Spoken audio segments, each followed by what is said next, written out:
Draga braćo i sestre, meni je stvarno drago što sam ovde danas sa vama. Ja sam prvi put u Makedoniji, tako da imate prelepu zemlju. To je ono što ja vidim.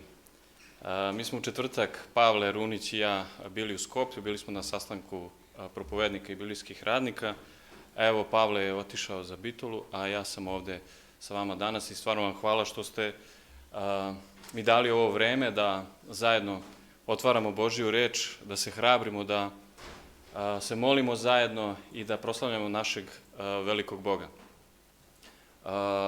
Stvarno imate prelepu zemlju, ja se zahvaljujem tome tu što juče nas je vodio malo kroz Kavadarci i okolo Kavadarca da vidimo te lepote. Jutro sam pričao sa jednim čovekom ovde iz Kavadaraca i kad je čuo da sam iz Beograda, on je krenuo stalno da mi nešto kuka, da priča ove vaše probleme. Ja mu kažem polako, i mi imamo isto tih problema, nije to samo kod vas. Ali ono što ja vidim kod vas nisu problemi, jer ja nisam deo ovog vašeg sistema, ja vidim lepotu koju imate. Tako da, ajde da promenimo priču, ajde da pričamo o lepom.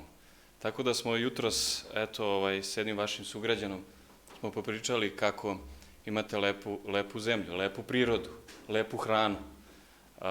A ono što isto prvi put, ja prvi put pevam na makedonskom. Znači, pevao sam iz vaših pesmarica i jako mi se svidala jedna pesma, to je 333. U prvom delu smo je pevali. Ja mislim da je mi nemamo u onoj našoj pesmarici u Srbiji, tako da je prelepa pesma. Nadam se da smo došli ovde svi zajedno sa željom da stvarno proslavimo našeg Boga i da ne samo da ga slavimo, nego da izvučemo pouke za sutrašnji dan, jer nas čeka nešto sutra. I ja verujem da svi vi imate jednu biblijsku ličnost koja vam je omiljena. Ajde da stavimo sa stranu Isusa Hrista kao Bogo čoveka, on treba naravno da bude svima nama primjer. Ali sigurno da imate jednu osobu biblijsku koja je zapisana u Bibliji, koja se obratila Bogu i koja je bila spremna da služi Bogu.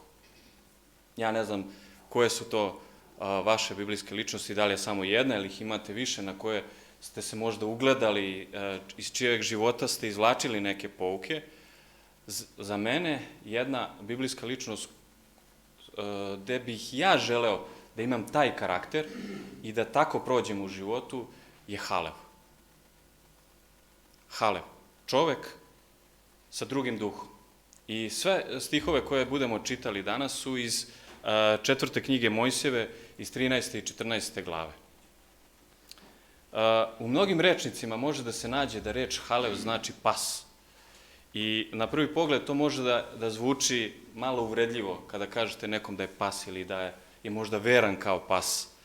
Ali iz mnogo razloga mi znamo da jevrejska imena imale su svoje značenje. Bukvalno su opisivali karakter te osobe.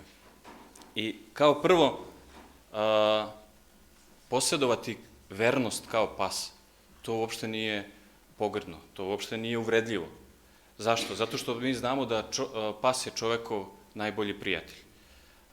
On je odan svom gospodaru i takođe pas čuva svog gospodara.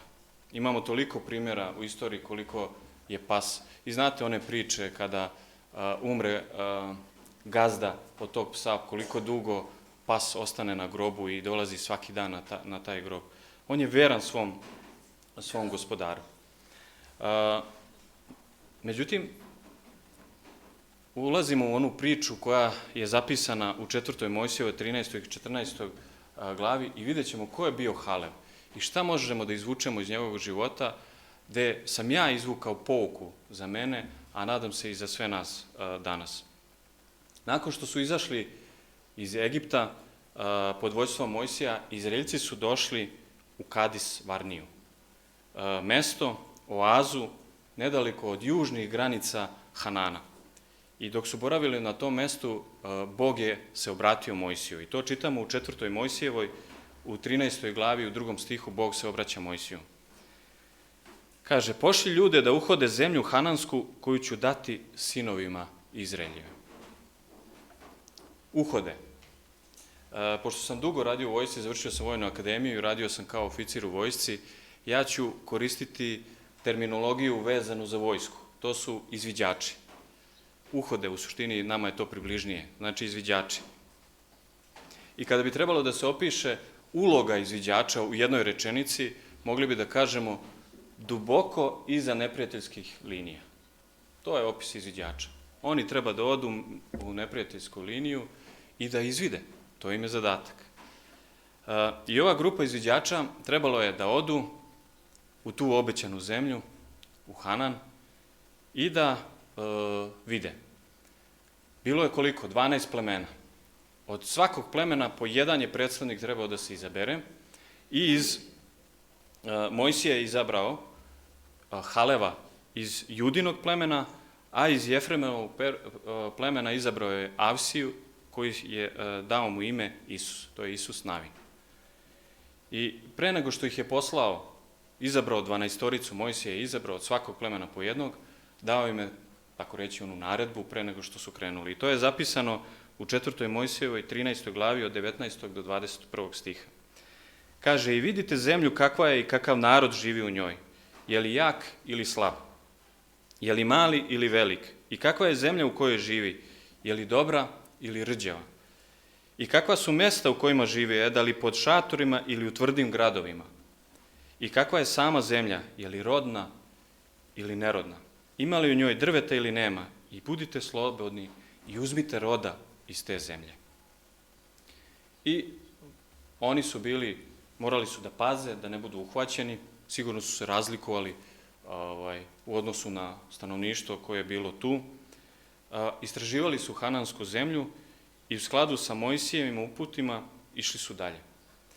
I često kada sam išao na preživljavanja u vojsci, stalno sam gurao u džepove neku hranu da bi mi bila dovoljna, jer poenta preživljavanja je da uzimaš hranu samo odatle gde se nalaziš na toj teritoriji. Međutim, mi smo uvek krišom nešto u džepove da ne bi umrli od gladi.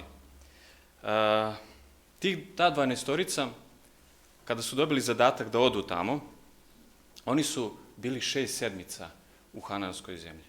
I trebali su da izvrše taj zadatak i kretali su se od juga ka severu. I koliko god da su po džepovima poneli nešto hrane, nisu mogli da imaju dovoljno za tih 6 sedmica. A i znamo da u tom trenutku imali su hranu koliko? Pre nego što su ušli u obećanu zemlju. 1 dan. Dobijali su hranu samo za taj dan. Tako da ništa nisu mogli ni da ponesu i da su hteli. Morali su da se oslone na hranu koja se nalazila tu, na toj teritoriji. I Bog je rekao Izraelcima da će biti bogata, da će biti plodna, tako im je dao obećanje, da teče med i mleko, da će izveštaj uhoda biti da li pozitivan ili negativan. I došao je trenutak posle 6 sedmica da se vrate tih 12 uhoda. I narod se okupio i sad zamislite kako je to bilo oduševljenje kad su oni naišli. O zemlji su govorili sve najlepše. Zamislite šta su sve videli. Potvrđujući da u njoj stvarno teče med i mleko. Pokazali su im divne rodove koji su doneli. Ja ne znam, kada se priča ova priča od 12 uhoda, koja vama slika je prva u glavi? Meni, iako nisam odrastao u crkvi, došao sam tek sa 20 i nešto godina u crkvu, ali u našim dečijim poukama, uvek kada se priča ova priča, imate onu dvojicu koju nosi se onaj štap i onaj veliki grozd. Oni nisu doneli samo taj grozd. Možete da zamislite kako su izgledale jabuke, breskve, ne znam ni ja šta je sve bilo u to, ali koliko kad je grozd tako izgledao. Ovde kod vas groze, vi znate, vi ste najpoznatiji u onoj bivšoj Jugoslaviji bili po grožđu, ovaj kraj vaš. Oni su donosili razne plodove i zamislite to oduševljenje kad su oni videli sve te plodove. I bukvalno svi ti plodovi su trebali tom narodu da predstavljaju Božiju dobrotu i da simbolizuju silne blagoslove koje je Bog namenio Božijem narodu. Trebali su da budu predukus budućeg blagoslova i da krenu ka toj zemlji. I da li možete da zamislite to oduševljenje? Koliko mi danas se oduševimo kad vidimo na pijaci neku lepu stvar u odnosu na druge koje nisu lepe. A zamislite oni kad su to sve videli. Međutim, uhode su napomenule da postoji određeni problem. I znate, u životu nama uvek pokvari ono jedno ali. Jedno ali im se našlo na putu i to vidimo u u 29. stihu. I nekako kad su čuli to jedno ali, kao da se taj žamor, to oduševljenje, kao da se splasnulo, kao da je nestalo. I u 29. stihu čitamo o tom jednom velikom ali. Ali je jak narod koji živi u onoj zemlji i gradovi su im tvrdi i veliki. Ukoliko uđu u zemlju, morat će da se suoče sa Amaličanima, Hetejima, Jevusejima, Amorejima i Hananejima, a vide smo tamo i sinove Enakove, dodali su. Ko su bili sinovi Enakovi? Su bili divovski ljudi, divovskog roda. A što se tiče gradova, gradovi su bili toliko utvrđeni, bedemi su bili, zidine koje su bile visoke, a širina tih zidova je bila 6 metara. Uopšte ne iznenađuje što su se oni u tom trenutku uplašili, što je nastala pometnja među Izraeljcima. Međutim, u tom trenutku čuje se jedan glas koji je imao drugačije mišljenje. I to čitamo u 31. stihu. A Halev utišavaše narod pred Mojsijem i govoraše, hajde da idemo da je uzmemo, jer je možemo pokoriti. I uz podršku Isusa Navina, Halev je imao neverovatnu hrabrost i smelost da se suprotstavi većini tih izviđača i kaže šta misli. Nije lako biti hrabar kada je većina protiv tebe. Kada se suprotstavljaš većinskom mišljenju. I kao hrišćani mi živimo u sredini, u jednom bezbožnom, u jednom sekularnom svetu i u kome vladaju zakoni koji potkopavaju ova naša verovanja. Nisu baš u skladu sa onim što mi verujemo. Pravila koja važe van ovih prostorija. Teško je govoriti kada vladajuće mišljenje je suprotno. Takođe mi u Srbiji, vi ovde živite u jednoj pravoslavnoj zemlji. I nije jednostavno govoriti o Boga, živeti takav život na jedan drugačiji način nego što je postojeći, što je vladajući ovde. I trenutno moja ćerka je morala da pređe u jednu drugu gimnaziju zato što je imala problema zbog svog verovanja. Nije mogla da izalazi petkom i subotom van škole i doživjela je neke trenutke i ja kao roditelj morao sam da izvedem iz te škole u Beogradu u jednoj gimnaziji i nije jednostavno biti sam u razredu možda i drugačije razmišljati, drugačije verovati. Ali Bog nalazi način kako da i to reši. Kao pouku ovde možemo izvući još nešto. Ovde takođe možemo vidjeti koliku moć reči imaju. Šta mislite, šta bi se desilo da je 10 izviđača koristilo reči da ohrabre, da izgrade, da motivišu izraelski narod? Koliko bi se tog naroda promenio u tom trenutku? I često ljudi danas izađu na ovo mesto ovde i olako pred vernicima iznose neka mišljenja, ne razmišljajući o posledicama. A mi živimo u jednom specifičnom trenutku vremena kada ove savremene platforme omogućavaju da svašta možemo da stavimo i da to vidi ceo svet. Ceo svet može da vidi ono što ćemo mi da kažemo. Nekako moramo da pazimo na naše reči.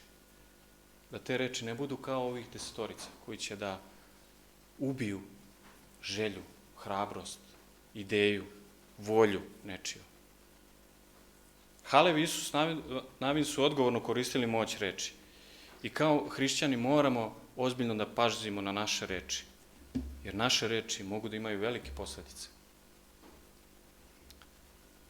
Ostale uhode, pored takvih reči koje je Halev izneo, Isus Navin ga podržao, govore sledeće. U 32. stihu vidimo, kaže, ne možemo ići na ovaj narod jer je jači od nas. I uhode su nastavile da potkopavaju pozitivne Halevu poruku, uporno iznoseći negativne izveštaje. I ja sam nekako pod utiskom da postoje ljudi koji imaju taj dar da iznose negativno. Srećem ih stalno. Nekako imaju taj dar. Dešava se i pozitivnih stvari, ali ne, oni naglašavaju ono negativno. Nema više pozitivnih komentara, a dešavaju se. Mnoge stvari i u našoj crkvi, i u vašoj ovdje zemlji, ima pozitivno. Ali vi vidite da to nije zanimljiva vest. Vesti se danas idu sve gore do gorega. Danas kad slušate vesti, nema ni jedna lepa vest. Sve su ružne. Nekako u takvoj atmosferi živimo, kada negativno nas stalno pritiska. I onda se to preliva i ovdje kod nas. I onda samo naglašavamo ono što je negativno. A mnogo pozitivnih strana i stvari se dešava. 33. i 34. stih. Zemlja koju prođosmo i uhodismo je zemlja koja proždire svoje stanovnike. Pa da li je ovo istina? Pa nije, sigurno su preuveličali. Ovi desetorica čak i preuveličavaju. To je ono što se i nama nekad dešava. I sam narod koji vide smo u njoj jesu ljudi vrlo veliki. Vide smo onda i divove, sinove Enakove, roda divovskog i činjaše nam se da smo prema njima kao skakavci kakvi se i njima činjasmo. To su reči Uhode. E sad, kako je moguće da je ovih 12 ljudi bilo na istom mestu, u isto vreme, isto su videli? Pa kako su mogli da dođu do potpuno suprotnih zaključaka? 10 uhoda oslanjalo se na ono što su videli. A Halev i Isus Navin, na šta su se oslanjali? Na veru. Na veru. I u samom izveštaju 10 ljudi su neprestano ponavljali. Vi sad kad bi se vraćali ponovo u ove stihove koje smo pročitali. Videli smo. Pa su njihove reči pune nepoverenja. Ne možemo, jači su. A Halev i Isus Navin su koje reči koristili? Išli su sa verom, gledali su sa verom, postupali su u skladu sa verom i njihov izveštaj je pun vere i pun je ohrabrenja. Kaže, mi to možemo.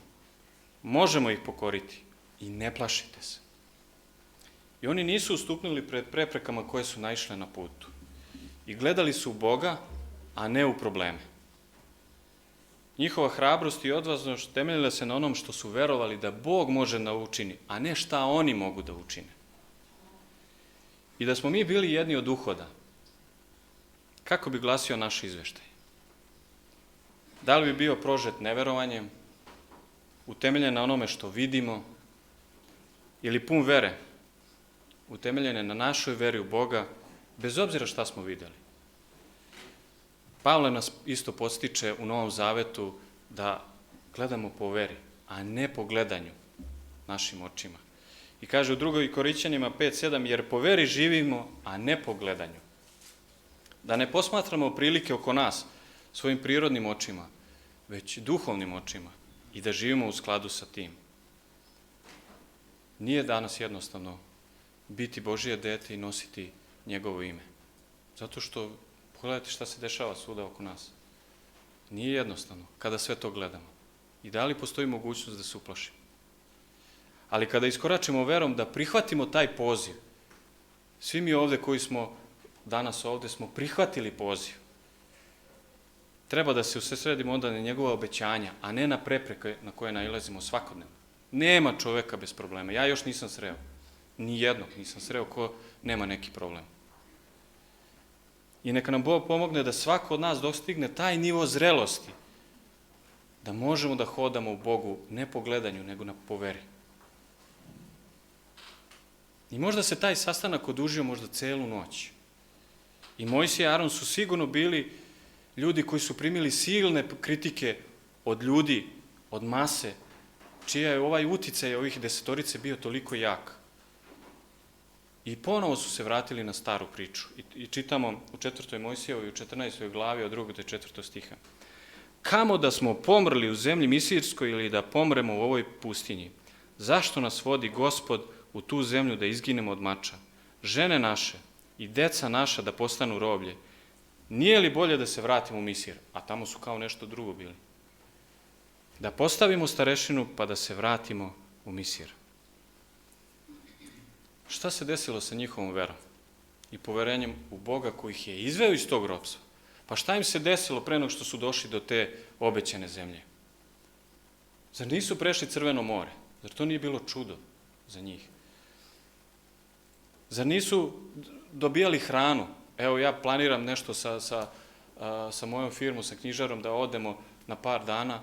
Ja odmah razmišljam pa koliko nas ima, pa šta ćemo jesti, pa nije jednostavno. A zamislite koliki je narod je krenuo u pustinju bez razmišljanja šta će jesti, šta će piti. A Bog se brinuo svaki dan za njih. Štitio ih je, vodio ih je. Stub od oblaka je bio. I da li su stvarno mislili da pored svih tih čuda sad dolazi trenutak da ih Bog ostavlja? Same, prepuštene. I zar su mislili da Bog očekuje od njih da sami pobede i uđu u tu obećanu zemlju? Strah je zamenio veru. I to je nešto što smo danas, ali svi podložni. Niko nije imun na taj strah.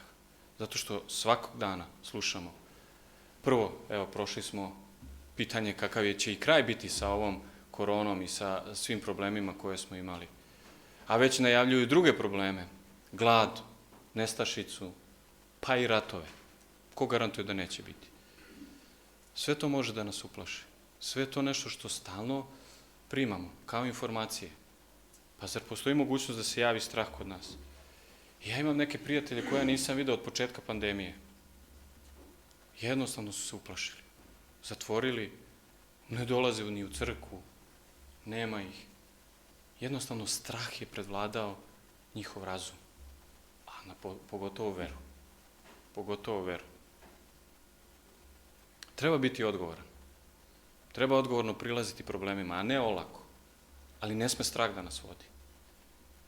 A to je period pred nama.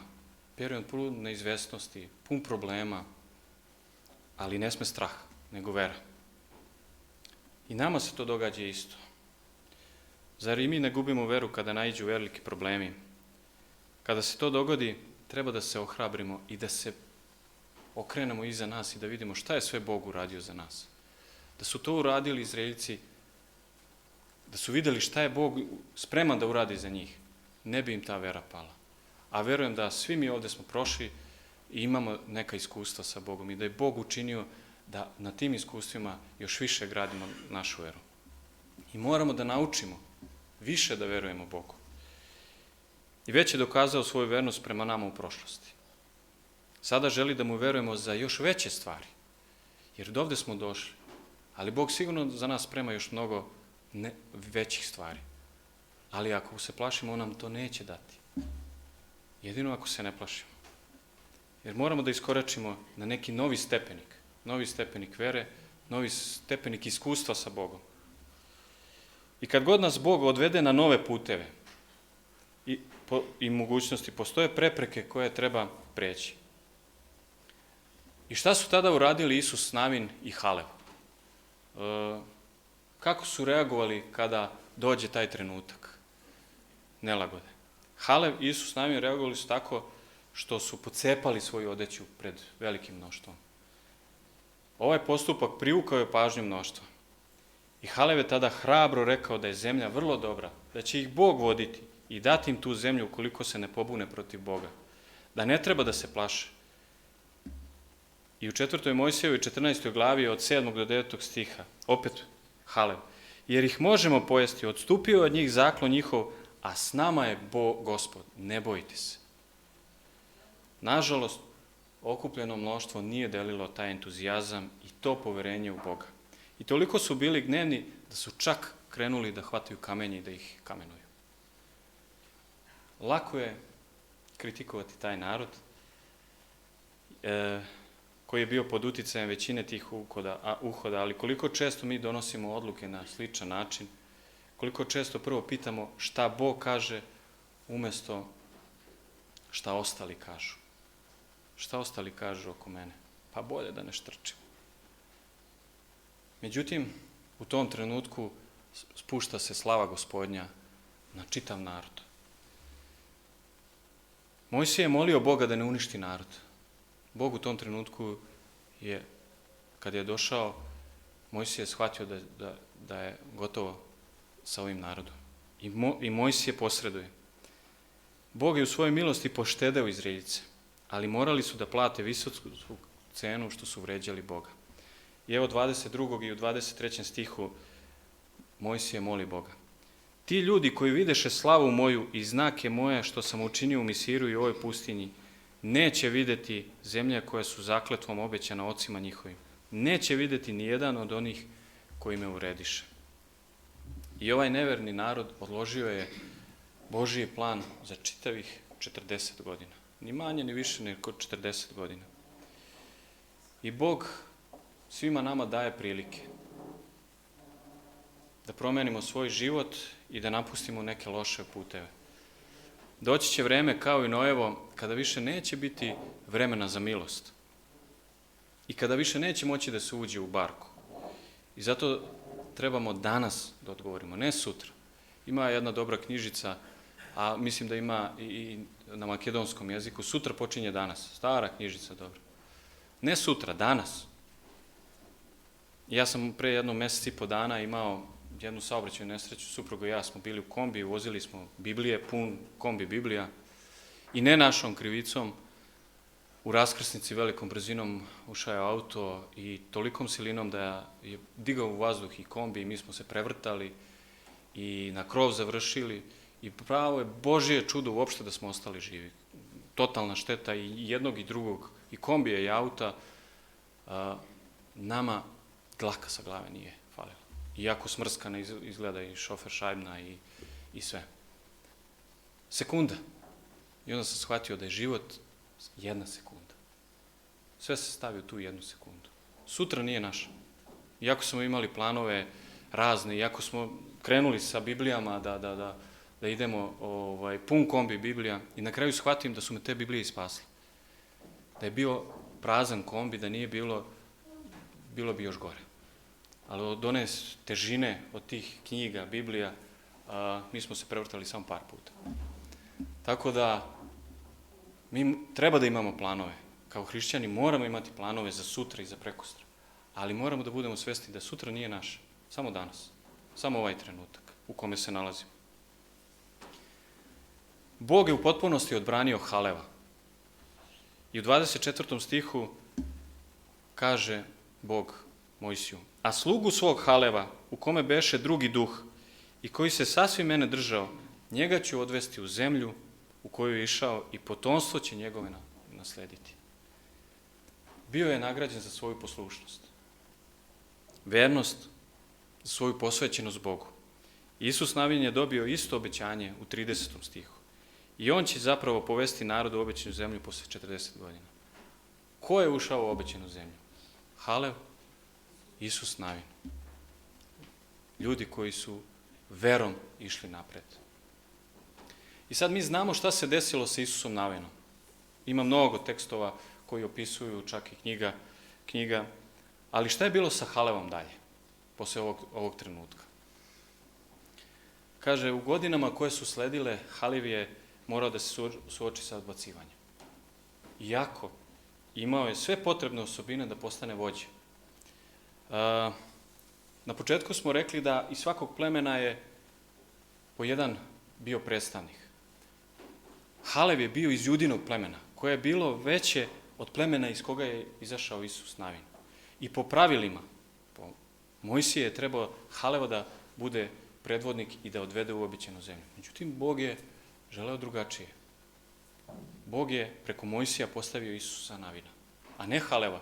Iako je imao sve kvalitete, bio je iz Judinog plemena, većeg plemena, po nasledstvu je trebao on da nasledi Mojsija, imao je sve predispozicije, on je taj koji je prvi, a ne Isus Navin, stao pred mnoštvo i rekao da treba da idemo. Znači imao je sve predispozicije da bude vođa. Međutim, ne. Ali Isus Navin, iako je izabran kao Mojsijev naslednik, a ne Halev, mi vidimo kod Haleva da nije bilo ni trunke gorčine u njemu. On je u potpunosti, u svakom trenutku podržavao Isusa Navina. Kako je to nama nekad teško kad na poslu neko drugi, a ne ja, dobijem unapređenje. Kada možda u crkvi, kada su izbori, neko dobije tu dužnost, a ja sam mislio da ja možda mogu tu dužnost. Kako mi reagujemo kada se to desi? Nekad i u Beogradu, toliko je uzbudljivo, bili su izbori, ja sam u toj crkvi, vernik u Beogradskoj crkvi, najvećoj crkvi. Možda danas to nije toliko, ali ranije to bilo izraženo. Ko će da bude starešina? Pa, obično posle izbora ljudi se i posvađaju i naljute se. Ali, da li dozvoljavamo da nas ta gorčina iznutra jede. Ili podržavamo tu osobu koja je pored nas i tražimo od Boga možda neku drugu priliku. Možda Bog zna bolje šta je za mene. Halev je bio takav. Nikada kod njega nije bilo gorčine. Što on nije poveo Božji narod, a ne Isus Navin? Sve vreme je bio uz njega i podržavao Isusa Navina. I Bog je pohvalio zato Haleva zbog ispravnog stava. Imao je drugi duh. U načinu kako je reagovao na situacije, ali vidimo u ovom primjeru u načinu kako je reagovao na ljude. I čini mi se da je bio jedan od onih ljudi koji uvek kažu ili učine pravu stvar. Sigurno zbog toga što je njegova vera i poverenje bila u Boga, da je posmatrao stvari iz Božje perspektive. I za mene ovo je možda rešenje za, pa da ne kažem sve naše probleme, ali za barem 50% problema bi imali manje kad bi koristili ovaj princip. Da kada imamo problem sa situacijom, da gledamo iz Božje perspektive. Kada imamo problem sa nekom osobom, da gledamo iz Božje perspektive. Kako bi Bog reagovao u tom trenutku? A Halev je bio takav. I situacija, i međuljudski odnosi, on je uvek stavio kako bi Bog reagovao u tom trenutku i tako je reagovao. Bio je pohvaljen i zbog ispravnog stava srca. Halev je u potpunosti bio posvećen Bogu u svemu što je radio. Voleo Boga i služio mu. Čak i kada prilike nisu bile onakve kakve se nadao. Bio je spreman da učini sve što Bog traži za njega i najbolje da da od onoga što ima. I može li Bog reći isto i za nas? Da imamo taj drugi duh i da ga se sasvim držimo. Da li ponekad zauzmemo stav prema prilikama i prema ljudima, prema međuljudskim odnosima u kome se ne ogleda pobožnost i koji se ne razlikuje od stavova svetovnih ljudi? Neka nam Bog pomogne da pokažemo stav uma i srca kako je njemu ugodno. On je mogao u onom trenutku kada narod ga nije hteo, hteli da ga kamenuju, bio odbačen, nije izabran da vodi Božji narod. Pa reče, Bože, pa šta ja mogu? Ja sam učinio koliko mogu. Nek idu, jest da pogrešne odluke donose, pa nek idu svojim putem. Ali ne, Halev ih nije napustio. Iako je znao da nisu u pravu. Koliko često ovde kod nas se nekako zauzmemo stav, govorim crkvi, crkva ne sluša. Govorim crkvi, crkva ne sluša. Pa što ću ja više, idem ja. Nisam više za ovde, ne razumijem. Ali ne, on je ostao sa tim nevernim narodom. Ostao je sa narodom, bio sa njima i sve vreme borio se i sa Bogom hodio. Tako da, ako neko možda se ne slaže sa nečim što većina crkve želi, to nije razlog da se napušta crkva, da se ide iz crkve. Bog je obećao da će nagraditi Haleva za njegovu vernost i uzoran stav. I evo u 5. Mojsijevoj, u 1. glavi, 35. i 36. stihu. Nijedan od ovoga roda zloga neće vidjeti ove dobre zemlje za koje se zakleh da ću dati vašim ocima osim Haleva. On će je vidjeti, njemu ću dati zemlju po kojoj je išao i sinovima njegovim, jer se sasvim držao Gospoda. A s obzirom da živimo u vremenu gde je trenutno zadovoljstvo najvažnije, ali nismo mi vidjeli da je nestrpljenje samo naša osobina. Sad u pouci pričali smo o Avramu, strpljenje, tako? Ni Avram nije bio strpljen, a zamislite koliko smo mi u većem problemu. Jer ova savremena tehnologija nas je navikla na klik, odmah. Da kliknem da mi se otvori, da. I trenutno uživanje. Mi smo navikli trenutno, sad, odmah, ne sutra. Hoću odmah. Ali koliko je potrebno da gradimo tu osobinu strpljenja koju smo pričali u pouci? Pa evo sad, strpljenje. Koliko godina je Halev imao strpljenje? 40 godina. Da dobije to što je potrebno. I to je problem ove generacije, posljednje generacije. Naviknuti smo sad i odmah, ne sutra. Šta će nam sutra? Teško mu je da bi 40 godina u pustinji sa nevernim generacijom pre nego što se ispuni ono obećanje. I mi ponekad moramo dugo da čekamo pre nego što vidimo ispunjenje Božijeg. I mada ja sam pod nekim utiskom da ova generacija naša danas živi brže i da Bog i brže i odgovara. ali i za to je potrebno da vežbamo strpljenje. Da gajimo nepokolebljivu veru i poverenje u Boga dok čekamo. I najzad dolazi onaj trenutak da se pređe Jordan i uđe se u obećanu zemlju posle toliko godina šetnje. Kako uzbuđenje je Halev osjetio posle toliko godina iščekivanja. I dok su napredovali zemljom, Halev je video da je njegova vera u Boga iskazana pred narodom pre toliko mnogo godina sada bila opravdana i Božjim delima. Zamislite njega kad ponovo, posle 40 godina, ponovo vidi onu lepotu. Halev i Isus Navin bili su među nekoliko tih odraslih ljudi koji su izašli iz egipatskog ropstva i ušli u Hanan. Poznajući Haleva, on je bio tu uz Isusa Navina. Izgovarajući reči ohrabrenja, vere, mudrosti, kada su se suočavali sa poteškoćama i zajedno su prošli sve to. Halev je imao preko 80 godina kada je ulazio u obećanu zemlju, ali i dalje je bio pun života, pun vere i pun žara za borbom. I kada je zemlja osvojena, došao je Isusu Navinu i zatražio nasledstvo koje mu Bog obećano. I to je zapisano u ovim predivnim rečima Isus Navin, 14. glavi od 10. do 13. stiha. A sada, eto, sačuva me Gospod u životu. Kao što je rekao, ima već 45 godina, kako to reče Gospod Mojsiju, kad Izrael iđeše po pustinji, i sad eto, ima mi danas 85 godina. I danas sam još kada je krepak, kao što sam bio kad me je Mojsije slao. Krepost mi je i sad onakva kakva je bila onda za boj i da odlazim i da dolazim. Zato daj mi sada ovu goru za koju je govorio Gospodu onaj dan, jer si čuo onaj dan da su onde Enakimi i gradovi veliki i tvrdi. Da ako bude Gospod sa mnom, te ih isteram kao što je Gospod kazao. I Isus ga blagoslovi i dade Hevron Halevu sinu Jefinu u nasledstvo. Halev je jedan izuzetan primjer vere i poverenja u Boga. Primjer svima nama. Da li mi dajemo takav primjer mlađima? Da li u nama vidite verne Božje sluge, čija je vera u Boga nepokolebljiva? Koji dalje vole Boga, koji mu i dalje služe. Halev je imao 80 godina, ali i dalje je bio spreman da radi za Boga. Sa oduševljenjem i sa snagom. Tako reći, godine nikad nisu merilo za odlazak u penziju u odnosu sa Bogom. I vrlo često mene zovu penzioneri. Sale, imaš li neke knjige? Daj neke knjige. Seda vlas na njihovoj glavi.